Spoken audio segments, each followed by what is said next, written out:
the customer is changing and getting so used to and adapting to this type of frictionless, process as an industry. I think the customers are looking at us as an industry and going, hey, I think you need to do the exact same. So I'd like to kind of get your guys' thoughts and opinions on this as far as like how the sales process for dealerships is going to play out, over the next 3, 6, or 12 months. Ben, I'll start with you. Yeah, I think you hit the nail on the head when you said that, consumers' behavior has changed.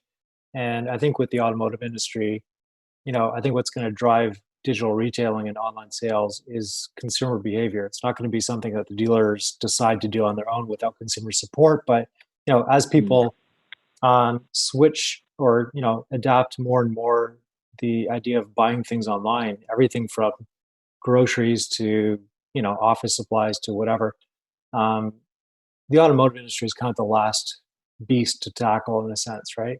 I mean, the idea of buying a car without going to a dealership is fairly new. I mean, if you look at Carvana or something like that, like they've been doing it for a few years, but in Canada, it's even more obscure than it is in the US.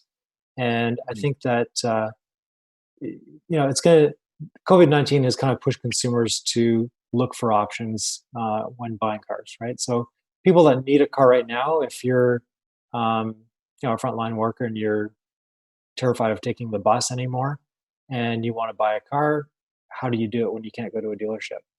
Um, Ontario dealers are open now by appointment only, so you can go into the dealership, but I think there's going to be people that choose not to, and if there are options to buy online, um, I think now and even in the future, that's going to become more and more of a preference.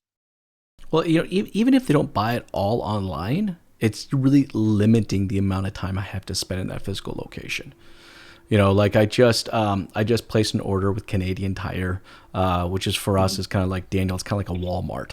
I've just got a little bit of everything. Yeah. So I placed the order and I just showed up. I showed them my number, my name, and they just brought it out and I just paid for it and went off. So it's like I did have to physically go, and I actually don't. I'll be honest with you, I didn't mind driving. I've been in the house. I haven't wore shoes, guys, for 2 weeks. Okay, so like the fact that I could actually go out and drive for 10 minutes, I'm like, oh, this is actually kind of nice. Put the windows down, crank up the radio. I was like, this is cool. But then I didn't have to go in and stand in line with 60 other people to get my purchase. I just really was able to pull up, tap, and kind of drive off at that point. So I think what it is, even for dealers, is that it may not be 100% online, but like how much of it can I do where I don't have to spend that 3.5 hours inside of a dealership